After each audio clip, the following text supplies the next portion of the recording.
नमस्कार छात्रों, आप सभी के सामने मैं आज एक नया वीडियो फिर से लेकर उपलब्ध हूँ। यह मैं चतुर्थ सेमेस्टर वाले छात्रों के लिए यह वीडियो अत्यंत ही लाभकारी होने वाला है। चलिए छात्रों, सबसे पहले मैं आपको बता दूं कि आज मैं क्या पढ़ाने वाला हूं। तो आज मैं चतुर्थ सेमेस्टर के प्रथम प्रश्न पत्र का एक जो महत्वपूर्ण बिंदु है छायावाद, उसी के बारे में मैं आपको बताऊंगा कि छायावादी युग आखिरकार है क्या और छायावादी युग की विशेषताएं क्या क्या हैं। छायावादी युग में कौन सी काव्य प्रवृत्तियों ने जन्म लिया और कौन से कवि प्रमुख रूप से छायावाद में लेखन कार्य किए हैं। तो सबसे पहले हम छायावाद शब्द की उत्पत्ति के संदर्भ में पढ़ेंगे कि छायावादी शब्द की उत्पत्ति कैसे हुई। तो छायावादी जो शब्द है वह दो शब्दों से मिलकर बना है, छाया प्लस वाद से। छाया का अर्थ होता है कि किसी भी व्यक्ति का छत्र, किसी का प्रभाव, और वाद का अर्थ होता है सिद्धांत या विचार।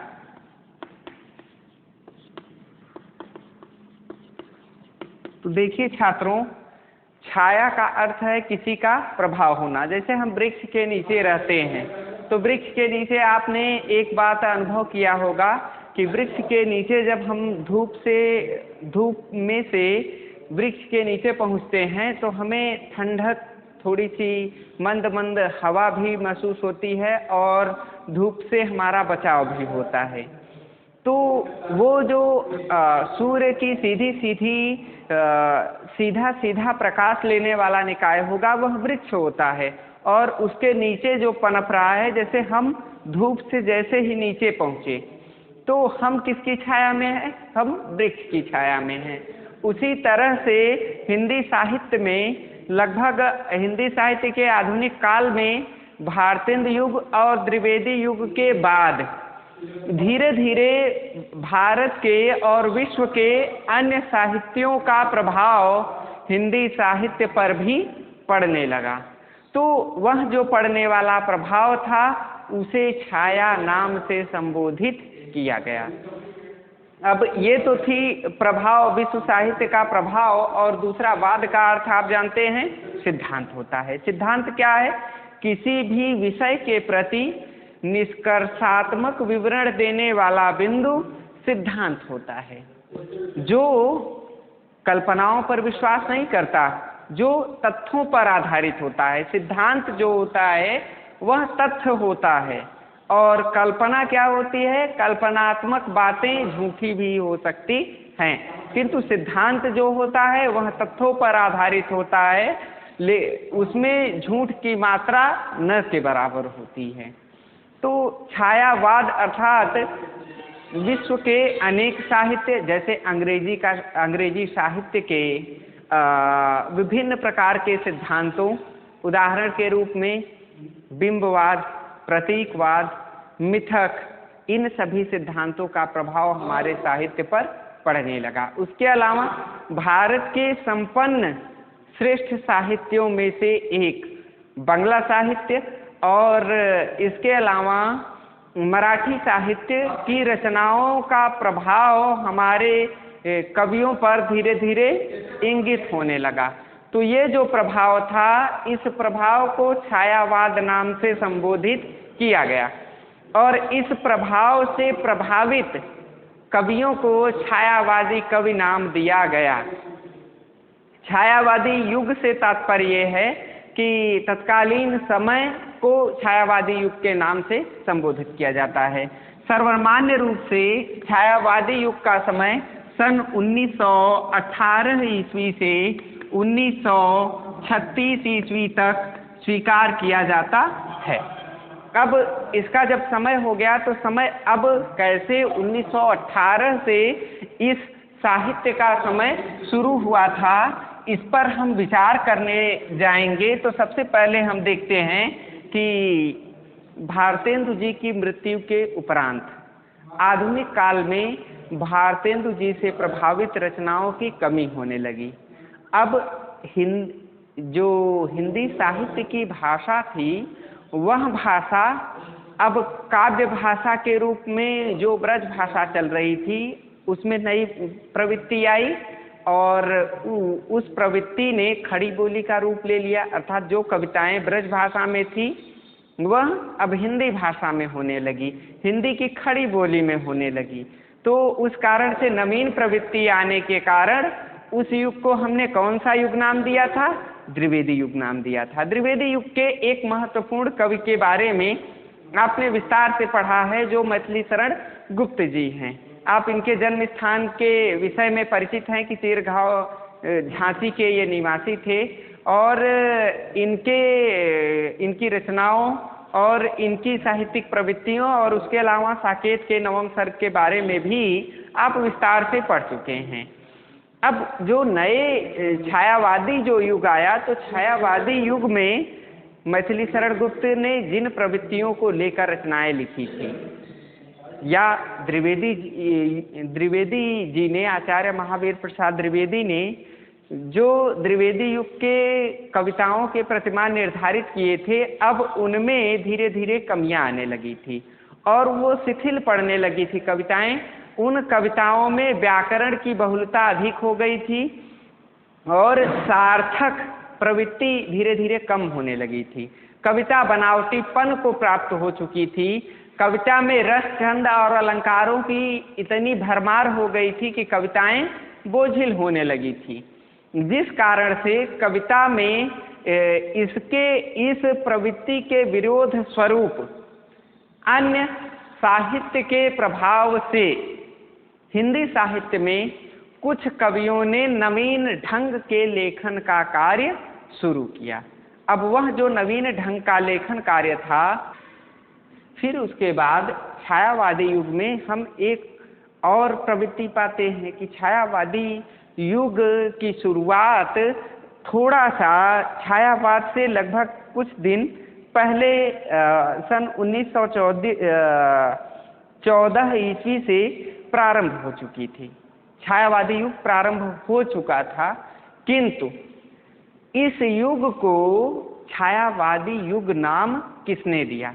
तो इसके विषय में एक सन 1920 ईस्वी में मुकुटधर पांडे ने, किसने? मुकुटधर पांडे ने 1920 ईस्वी में एक लेख लिखा था जो छायावाद नामक शीर्षक से प्रकाशित हुआ था। यह जो लेख था 1920 ईस्वी में छपने वाला, वह छायावाद शीर्षक से छापा गया था, जिसे देखकर, इस लेख को पढ़ करके हिंदी साहित्य के अन्य कवियों ने नवीन प्रवृत्ति वाली कविता का नाम छायावाद स्वीकार कर लिया। अब इससे पूर्व ही छायावाद की उत्पत्ति हो गई थी 18 में, किंतु आप जानते हैं जैसे बच्चा पैदा होता है तो उसका नामकरण बच्चे के जन्म होने के कुछ दिनों बाद रखा जाता है, उसी तरह से कविता में नई प्रवृत्ति पहले पैदा हो गई थी, लेकिन उस प्रवृत्ति का नाम मुकुटधर पांडे ने 1920 ईस्वी में एक लेख प्रकाशित करके नया नामकरण किया, जिसे बाद में स्वीकार भी किया जाता है कि यह जो नाम दिया गया था यह सार्थक था। अब इसके बाद 1920 ईस्वी में ही सुशील कुमार ने, 1920 ईस्वी में किसने? सुशील कुमार ने हिंदी में छायावाद, हिंदी में छायावाद नाम के शीर्षक से, अर्थात हिंदी में छायावाद नामक शीर्षक से कविताएं प्रकाशित किया, कुछ कवियों की कविताएं प्रकाशित किया और लोगों को ये बताया कि अब हिंदी साहित्य में भी विभिन्न देशों के साहित्य का प्रभाव पड़ रहा है। तो इस पर दो प्रश्न बन सकते हैं छात्रों। पहला प्रश्न ये बन सकता है कि मुकुटधर पांडे क्या छायावादी सिद्धांत के प्रवर्तक हैं या छायावादी काव्य प्रवृत्ति के प्रवर्तक हैं? बिल्कुल नहीं, प्रवर्तक बिल्कुल भी नहीं है। उन्होंने छायावाद नाम दिया है छायावाद का। फिर इसके बाद अगली बात पूछी जा सकती है कि हिंदी में छायावाद शीर्षक नाम से सर्वप्रथम लेख किसने लिखा? तो सुशील कुमार ने 1920 ईस्वी में लिखा। यह एक नंबर में हमेशा पूछा जाता रहता है। और इसके बाद मैं आप सबसे एक बात और चर्चा करना चाहूँगा कि छायावाद के प्रवर्तक कौन हैं? छायावाद के प्रवर्तक कौन हैं? इस विषय पर विद्वान परस्पर आपस में मतभेद विद्वानों का है। कुछ विद्वान जैसे रामचंद्र शुक्ल जी हैं तो वो कहते हैं कि मुकुटधर पांडे छायावादी सिद्धांत के प्रवर्तक हैं, और मैथिली शरण गुप्त जी भी छायावादी सिद्धांत के प्रवर्तक हैं। इसके अलावा आचार्य नंद दुलारे वाजपेयी कहते हैं कि सुमित्रा नंदन पंत छायावादी सिद्धांत के प्रवर्तक हैं। इसके बाद प्रभाकर माचवे माखन लाल चतुर्वेदी को छायावादी सिद्धांत का प्रवर्तक स्वीकार करते हैं। इला चंद्र जोशी और अन्य विद्वान कहते हैं कि छायावाद का प्रवर्तक यदि कोई है तो वो जयशंकर प्रसाद हैं। प्रवर्तक से तात्पर्य ये है कि सबसे पहली कविता जिसमें छायावादी प्रवृत्ति दृष्टिगत हुई। अब छायावादी प्रवृत्ति के बारे में मैंने आपसे बता दिया कि हिंदी भाषा के अतिरिक्त किसी अन्य भाषा के प्रभाव से जिस साहित्य ने जन्म लिया है वह साहित्य छायावादी साहित्य कहलाता है। तो सबसे पहला साहित्य जिन्होंने दूसरे साहित्य का अनुकरण करके लिखा वो छायावादी सिद्धांत के छायावादी युग के प्रवर्तक माने जाते हैं।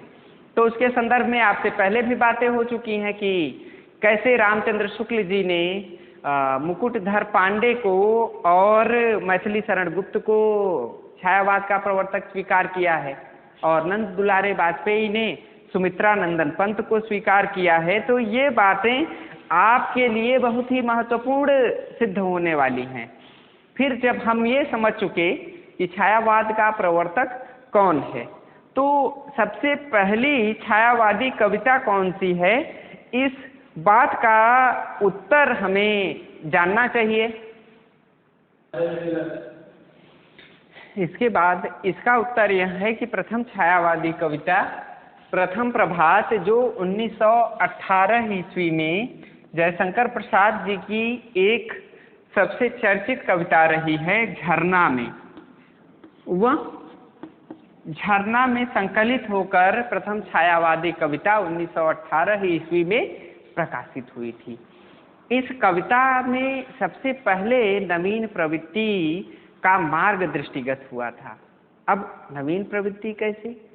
पहली ये प्रवृत्ति थी कि इसमें प्रकृति चित्रण पाया गया, प्रकृति का मानवीय रूप में चित्रण पाया गया। अर्थात ये पहले ये माना जाता था कि चंद्रमा का अनुकरण मानव करता है, अर्थात चंद्रमुख कहा जाता था।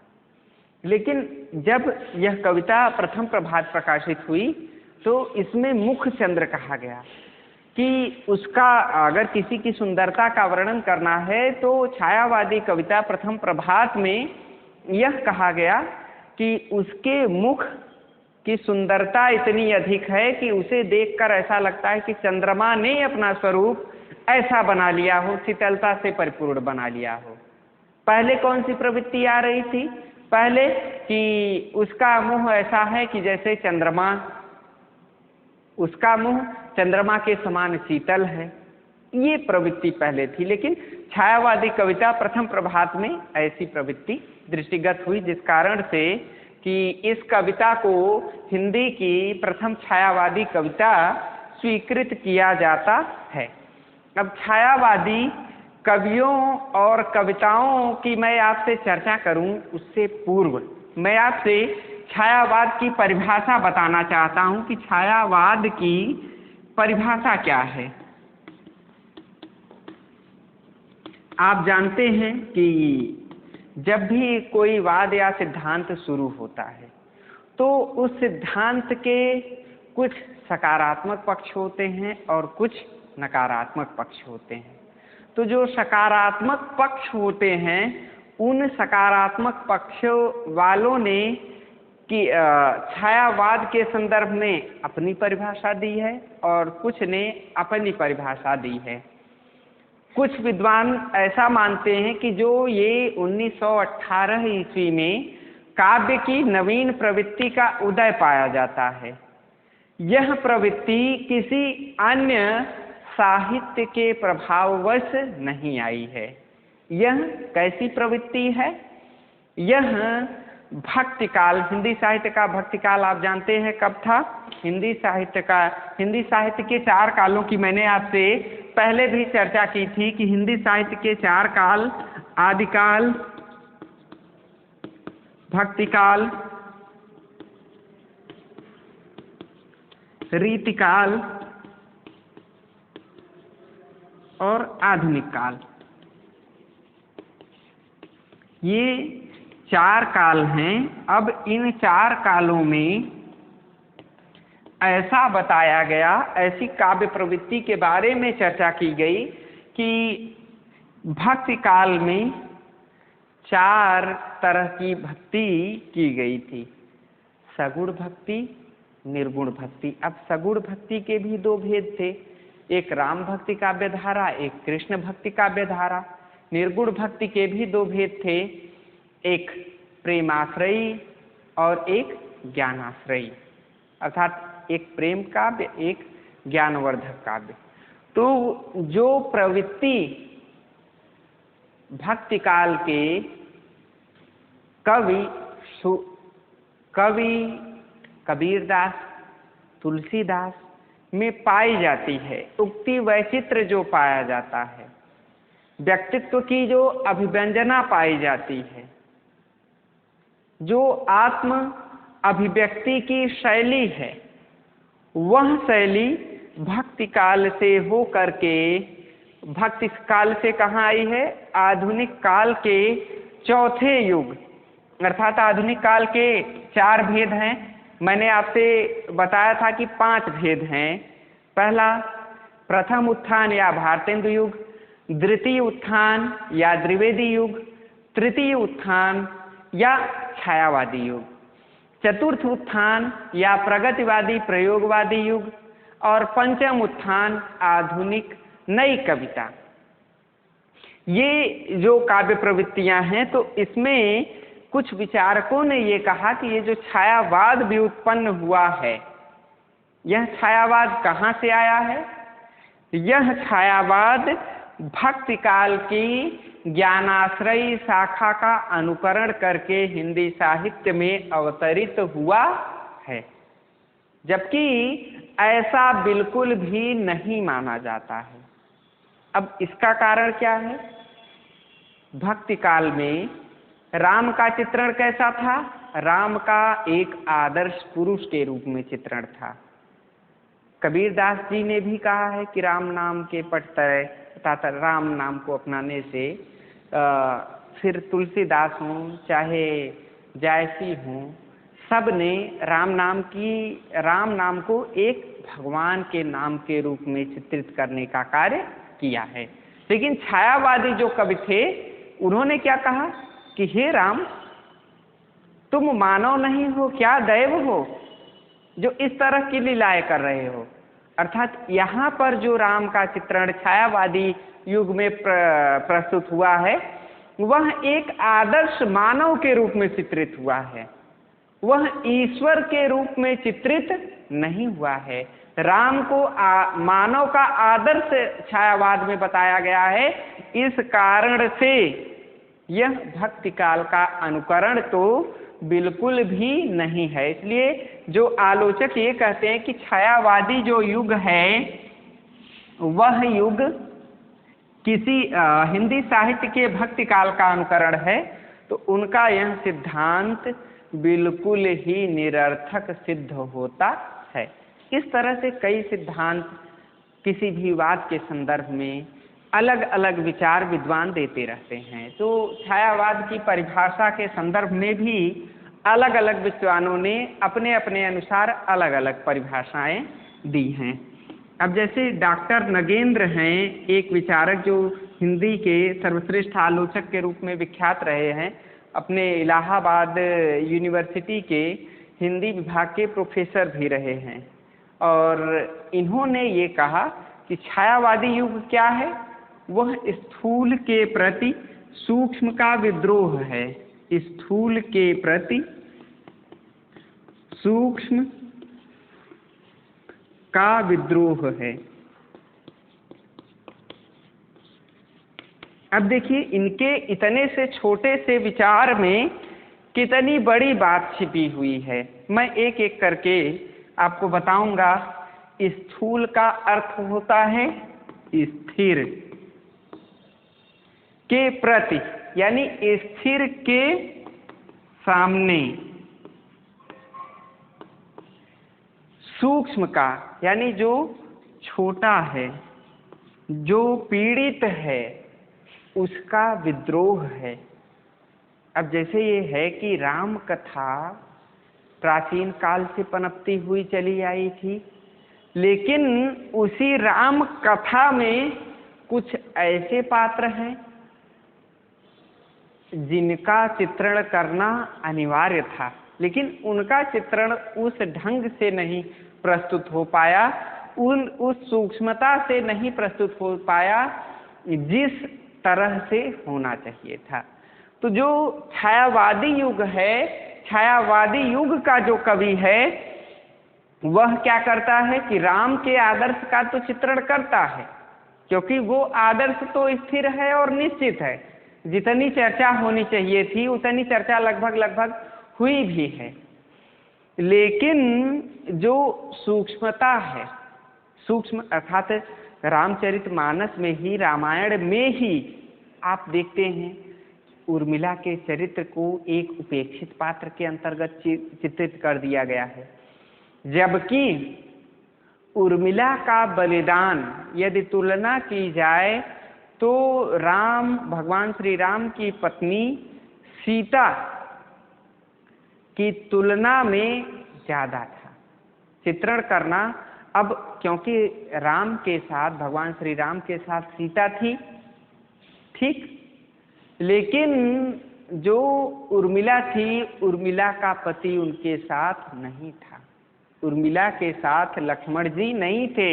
उर्मिला को 14 वर्ष के लिए छोड़कर लक्ष्मण जी गए थे, किंतु लक्ष्मण जी के बारे में उर्मिला जी का वृत्तांत बहुत ही कम आया है।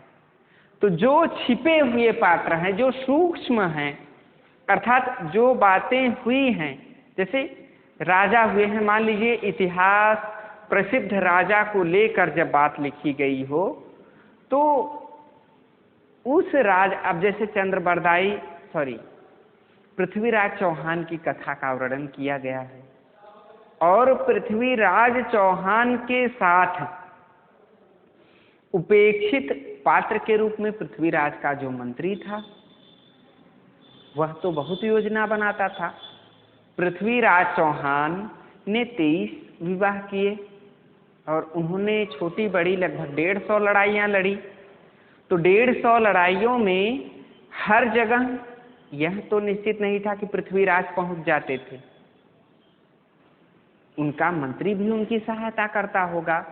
तो अगर उन पर काव्य लिखा गया है और उनके मंत्री पर काव्य नहीं लिखा गया है, तो उसे देखकर जो छायावादी कवि था, जो उपेक्षित पात्र होता था, उसी का चयन करके उसका वर्णन अपनी तर्क शक्ति और अपने कल्पना के माध्यम से करता था। यह प्रवृत्ति छायावादी युग में पाई जाती है। ऐसा कौन कहते हैं? डॉक्टर नगेंद्र कहते हैं कि जो स्थूल है, जो स्थिर है, उसके बारे में तो चित्रण होता है, लेकिन सूक्ष्म का जो चित्रण नहीं हुआ है, तो सूक्ष्म का चित्रण करता है।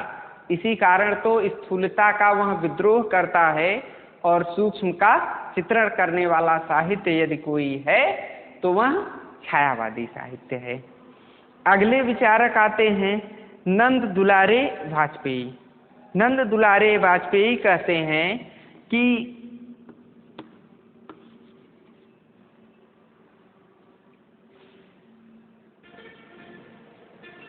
अब देखिए छात्रों, नंद दुलारे वाजपेयी क्या कहते हैं कि मानव अथवा प्रकृति के सूक्ष्म सौंदर्य में आध्यात्मिक छाया का भान छायावाद है। अब वो छायावाद को किस तरह से व्यक्त करते हैं कि मानव और प्रकृति के सूक्ष्म सौंदर्य, अब प्रकृति के विस्तृत सौंदर्य का वर्णन नहीं करते हैं कि चंद्रमा ही केवल सुंदर है। अगर शीतलता की बात आएगी तो हमेशा चंद्रमा की बात होगी, सुंदरता की बात आएगी तो चंद्रमा की बात होगी। नहीं, अब यहाँ पर अगर कोई गौर वर्ण का है या कोई अचानक आ गया तो यहाँ पर नवीन उपमा दिया जाएगा कि आप बिजली की चमक के समान प्रकट हुए हैं। अब यहाँ पर ये नहीं कहा जाएगा कि आप का आगमन ईश्वर की तरह हुआ है, मैं आपका आतिथ्य करूंगा, नहीं, बिजली की चमक के समान आपका आगमन हुआ है। नवीन बातों की सृष्टि के प्रति नंद दुलारे वाजपेयी जोर देते हैं कि मानव और प्रकृति के सूक्ष्म सौंदर्य में आध्यात्मिक छाया, मानव जो सदाचारी हो, उसके अंदर श्रेष्ठ गुण हो, उसके अंदर ईश्वर के गुणों को खोजना ही छायावाद है। यहाँ पर जो व्यक्ति सदाचारी होगा वो ईश्वर माना जाएगा। यहाँ पर व्यक्ति की महत्ता का प्रतिपादन किया गया है। ऐसी परिभाषा नंद दुलारी वाजपेयी देते हैं। अब एक विचारक हैं रामविलास शर्मा, डॉक्टर रामविलास शर्मा। अब वो कहते हैं कि डॉक्टर नगेंद्र की जो परिभाषा है इसका वो खंडन करते हैं। कहते हैं कि जो छायावाद है वह स्थूल के प्रति सूक्ष्म का विद्रोह नहीं रहा है, क्योंकि उर्मिला का चित्रण अब अगर जैसे राम काव्य को ही लेकर किया जाए तो यहाँ पर रामविलास शर्मा ये कहते हैं कि स्थूल के प्रति सूक्ष्म का विद्रोह नहीं रहा है, कि राम का चित्रण उसी रूप में होगा, लेकिन जो उपेक्षित पात्र है उसका भी चित्रण बढ़ा चढ़ा कर दिया जाता है। उपेक्षित पात्र को भी ईश्वर का दर्जा दे दिया जाता है, ईश्वर के समान बना दिया जाता है। ऐसा कहते हैं डॉक्टर रामविलास शर्मा। रामविलास शर्मा कहते हैं कि यह केवल स्थूल के प्रति सूक्ष्म का विद्रोह नहीं है, वरन थोथी नैतिकता, रूढ़िवादिता और साम्राज्यवादी बंधनों के प्रति विद्रोह है। किंतु यह विद्रोह मध्यम वर्ग के तत्वधान से हुआ है, इसलिए उसके साथ मध्यवर्गीय असंगत, पराजय और पलायन की भावना भी जुड़ी हुई है। यानी वो डॉक्टर नगेंद्र का रामविलास शर्मा खंडन करते हैं और वो कहते हैं कि यह जो छायावाद है यह स्थूल के प्रति सूक्ष्म का विद्रोह नहीं रहा है। समाज में 3 तरह के वर्ग होते हैं। कौन कौन से? एक होता है उच्च वर्ग, दूसरा होता है मध्य वर्ग, तीसरा होता है निम्न वर्ग। देखिए छात्रों, उच्च वर्ग जो होता है यह सामंत होता है, मालिक होता है, राजा होता है। मध्य वर्ग जो होता है यह इनके यहाँ उच्च वर्ग के घर पर उनकी कंपनी में मैनेजर इत्यादि की पोस्ट पर होता है। निम्न वर्ग क्या होता है? यह शोषित होता है। तो यहाँ पर जो रामविलास शर्मा हैं ये कहते हैं कि उच्च वर्ग ने जो आदेश मध्य वर्ग को किया तो मध्य वर्ग केवल उसका अनुपालन करता है, इनके आदेशों का। ये शोषण करते हैं निम्न वर्ग का। फिर इसके बाद जब अंग्रेजी सरकारें बनी तो छायावादी युग में हम ये देखते हैं कि सन 1919 से महात्मा गांधी जी का आंदोलन, सविनय अवज्ञा आंदोलन, और धीरे धीरे चरम सीमा पर पहुंच रहा था। तो वो फिर इसके बाद 1930 में असहयोग आंदोलन था। तो ये जो आंदोलन थे, इन आंदोलनों ने ये समाज में उच्च वर्ग और निम्न वर्ग की ओर ध्यान देना शुरू कर दिया कि अंग्रेज जो थे, यदि विद्रोह होता था तो या तो उच्च वर्ग से, राजा वर्ग से बातचीत करते थे या मजदूर निम्न वर्ग से बातचीत करते थे। जो मध्य वर्ग था वह धीरे धीरे छूट रहा था। मध्य वर्ग की बात कोई भी नहीं करता था। मध्य वर्ग कभी इनके साथ कभी इनके साथ, अर्थात उसका कोई विशिष्ट अस्तित्व नहीं बचा था। तो मध्य वर्ग एकजुट होकर सामने आया और मध्य वर्ग ने एक नवीन जीवन दृष्टि का प्रणयन करना शुरू कर दिया। और वो जो नवीन जीवन दृष्टि थी वही छायावादी कविता में दिखाई पड़ती है कि अर्थात अभी तक हमने आपको पहले भी भारतेंदु युग में भी बताया था और द्विवेदी युग में भी। भारतेंदु युग में अधिकांशतः हमने देखा था कि उच्च वर्ग कुलीन वर्ग के बारे में बातें की गई थी, राष्ट्रभक्ति इत्यादि की भावना भी वहाँ विद्यमान थी। लेकिन द्विवेदी युग में जब हम आते हैं तो लघु मानव की प्रतिष्ठा, अर्थात जो निम्न वर्ग का व्यक्ति है उसके उत्थान के बारे में रचनाएं की गई हैं। मध्य वर्ग की बात अभी तक साहित्य का केंद्र नहीं बनी थी। साहित्य का नायक कुलीन वर्ग से मजदूर बनने लगा था, किंतु जो मध्य वर्ग का, अर्थात राजा के यहाँ जो काम करने वाला अधिकारी होता था, उसे आधार बनाकर रचनाओं को अभी भी लिखा जाना शुरू नहीं हुआ था। इस कारण से मध्य वर्ग सामने आया और मध्य वर्ग को लेकर कवियों ने जो कविताएं दी वही छायावाद के नाम से प्रसिद्ध हुई। ऐसा बताते हैं आचार्य नामवर सिंह। फिर रामविलास शर्मा बताते हैं। फिर इसके बाद रामस्वरूप चतुर्वेदी क्या कहते हैं कि छायावाद मूलतः शक्ति काव्य है। कौन सा काव्य है? शक्ति काव्य है। जो अब शक्ति काव्य कैसे है कि वह समाज को एकजुट रखने का पक्षधर है। इस कारण से वह शक्ति काव्य है, क्योंकि असहयोग आंदोलन से प्रेरित होकर कई छायावादी कवियों ने कविताएं लिखी। तो वो जो कविताएं थी उन कविताओं ने एक नवीन उपमानों की ओर सबका ध्यान इंगित किया और जनता के हृदय में अपनी जगह बना ली। चाहे वो महादेवी वर्मा की कविता हो, मैं नीर भरी दुख की बदली, चाहे हम देखते हैं प्रसाद की कविताएं हों। प्रसाद की कामायनी की एक पंक्ति, समरस थे जड़े अचेतन, सुंदर साकार घना था, चेतनता एक विलसती, आनंद अखंड घना था। कि वहाँ पर हम देखते हैं कि नवीन जीवन दृष्टि, समरस अर्थात सभी समान हैं। उच्च वर्ग, मध्य वर्ग और निम्न वर्ग तीनों समान हैं, कोई भी छोटा बड़ा नहीं है।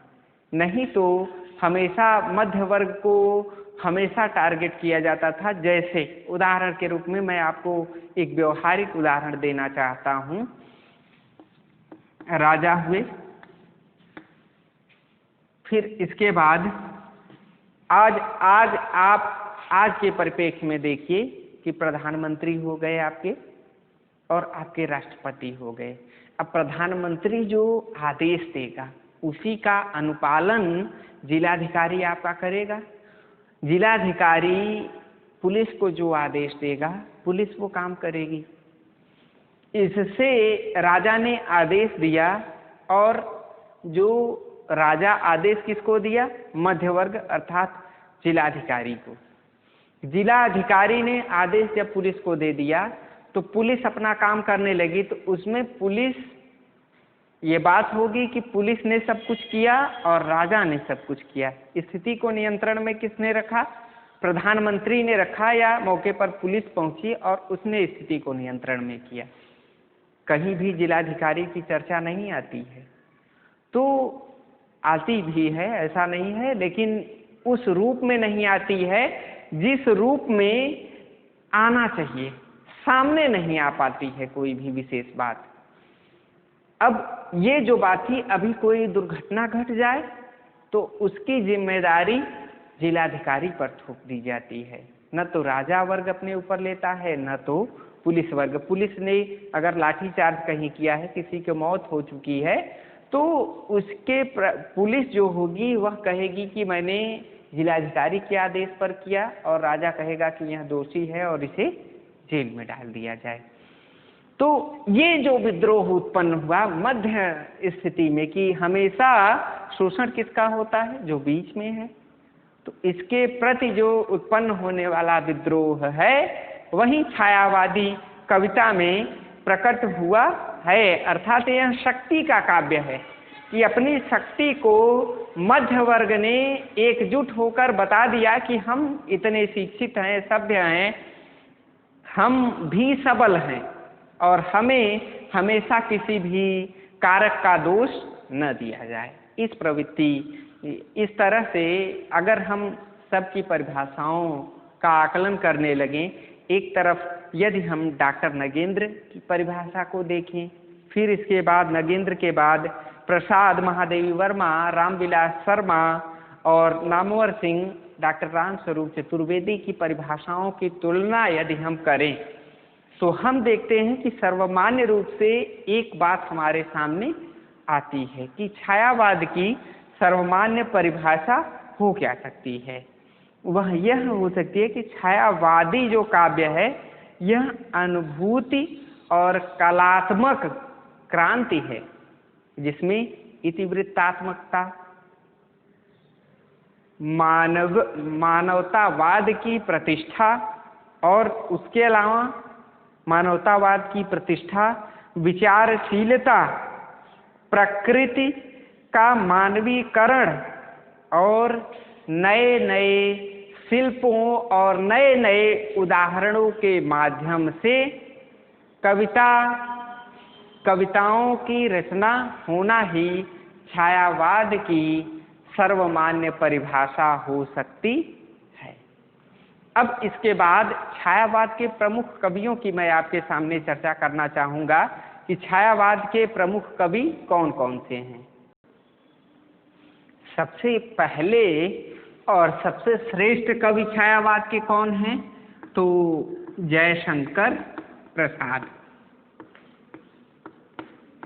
फिर इसके बाद अगले कवि कौन से हैं? तो सुमित्रानंदन पंत। फिर इसके बाद अगले कवि कौन से हैं? तो सूर्यकांत त्रिपाठी निराला।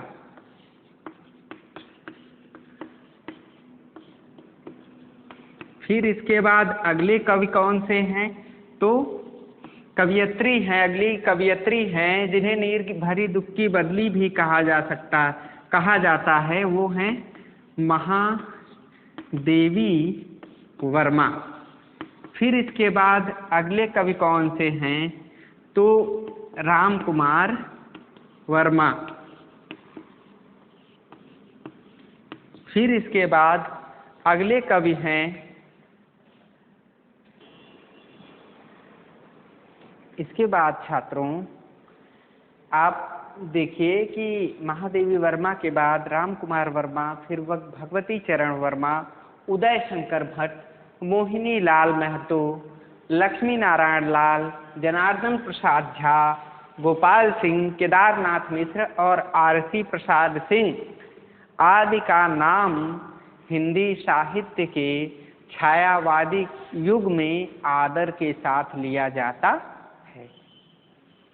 इन कवियों में जो लघुत्रयी और बृहत्त्रयी का नाम आता है, अर्थात कभी आपसे पूछ लिया जाता है कि छायावादी कवियों का विस्तार से वर्णन करते हुए छायावाद की लघुत्रयी तथा छायावाद की बृहत्त्रयी कवियों की विस्तार से चर्चा कीजिए।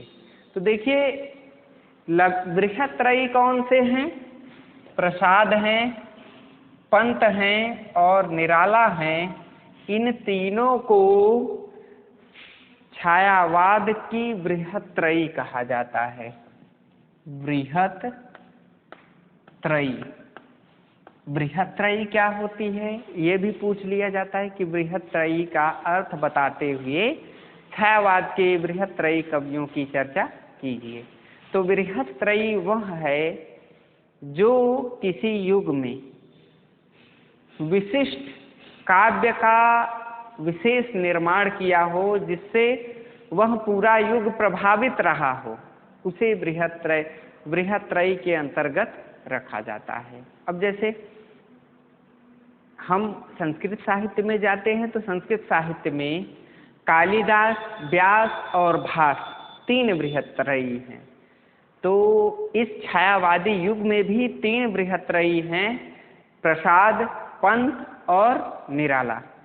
इन्हें छायावादी युग का ब्रह्मा, विष्णु और महेश स्वीकार किया जाता है। इन तीनों को ब्रह्मा, विष्णु, महेश की उपाधि से भी अभिसिंचित किया गया है। जैसे जयशंकर प्रसाद को छायावाद का ब्रह्मा कहा जाता है, पंत को विष्णु कहा जाता है और निराला जी को महेश कहा जाता है।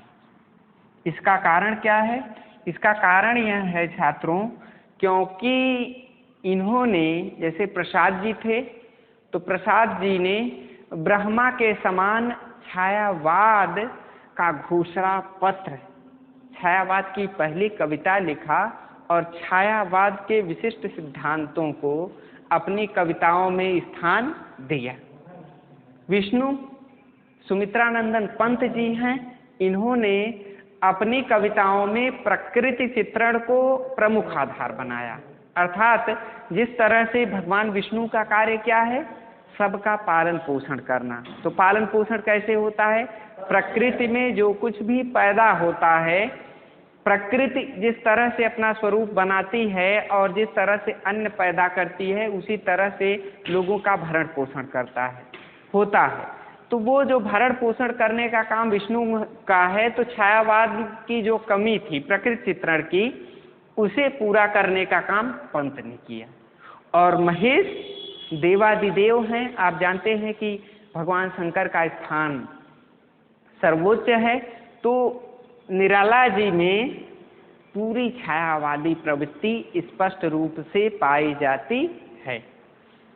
चाहे निराला जी की सरोज स्मृति हो, चाहे उनकी अन्य कविताएं हो, सभी कविताओं में हम एक बात विशेष रूप से पाते हैं कि निराला जी उनकी जो भी रचनाएं रही हैं, चाहे उच्छ्वास हो, ग्रंथि हो, वीणा हो, पल्लव हो, गुंजन हो, सब में भगवान शंकर के समान समत्व का गुण, अर्थात सभी साहित्यकारों को नए मार्ग दिखाने का कार्य उन्होंने किया। अब प्रसाद जी ने ब्रह्मा की तरह लिख तो दिया, लेकिन सरलता उसे प्रदान किया सूर्यकांत त्रिपाठी निराला जी ने। इस कारण से इन्हें महेश स्वीकार किया जाता है।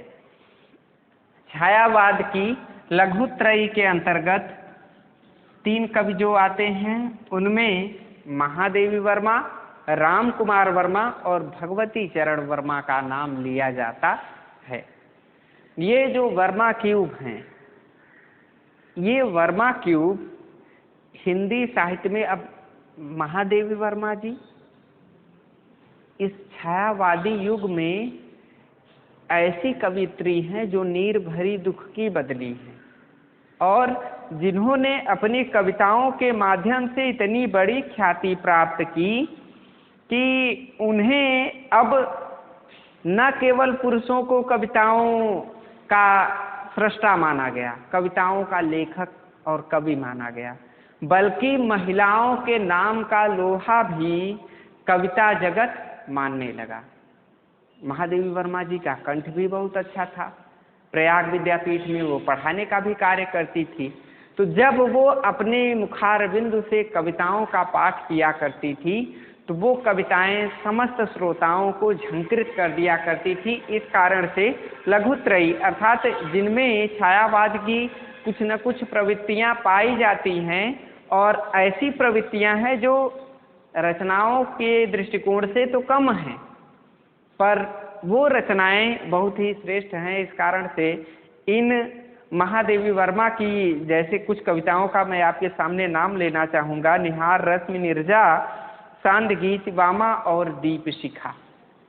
ये जो कविताएं हैं ये अत्यंत ही छायावादी दृष्टिकोण को लिए हुए हैं और छायावाद के विभिन्न संदर्भों का सत्यता के साथ उद्घाटन करती हैं। तो लघुत्रयी अर्थात जो ऐसे कवि जो कम से रचनाओं की संख्या में कम हो किंतु विद्वता में इन विद्वानों के बराबर हों, ऐसे साहित्यकारों को लघुत्रयी के अंतर्गत रखा जाता है। राम कुमार वर्मा और भगवती चरण वर्मा के बारे में आप जानते ही हैं, जिन्होंने छायावादी प्रवृत्ति को लेकर गद्य लेखन का कार्य किया है। महादेवी वर्मा ने पद्य लिखा है, लेकिन इन दोनों ने गद्य लेखन कार्य किया है। तो अब जैसे गद्य लेखन कार्य में छायावादी प्रवृत्ति तो पाई जाती है, लेकिन राम कुमार वर्मा जी की कुछ कविताएं भी हैं जो छायावादी प्रवृत्ति की विशिष्टता का प्रतिपादन करती हैं, चाहे रूप राशि हो, चाहे निशीथ हो, चाहे चित्ररेखा हो, चाहे आकाशगंगा हो। सब में राम कुमार वर्मा जी के महत्वपूर्ण सिद्धांतों और छायावाद की विशिष्ट प्रवृत्ति के दर्शन आसानी से हो जाते हैं। तो अगर आपसे पूछा जाता है कि छायावाद की लघुत्रयी में कौन कौन से कवि आते हैं, तो भी आप बता सकते हैं। अगर ये कहा जाता है कि छायावाद की बृहत्त्रयी में कौन कौन से कवि आते हैं, तो वो भी आप आसानी के साथ अच्छे से बता सकते हैं। तो छात्रों, आज के इस वीडियो में मैंने आपको छायावाद का उद्भव और विकास कैसे कैसे हुआ, छायावाद के विविध नामों की चर्चा मैंने आपसे की और उसके अलावा छायावाद की विविध परिभाषाओं की चर्चा मैंने आपसे किया और छायावाद के विविध कवियों के बारे में मैंने आपको बताया कि कितने कवि थे और कौन सा कवि छायावाद के बृहत्त्रयी में आता है और कौन सा कवि छायावाद के लघुत्रयी में आता है। इन बातों की चर्चा मैंने आपसे कर दी। अगर ये कहा जाए कि छायावाद के पुरुषार्थ चतुष्टय अर्थात कवि चतुष्टय में कौन कौन आते हैं, तो कवि चतुष्टय में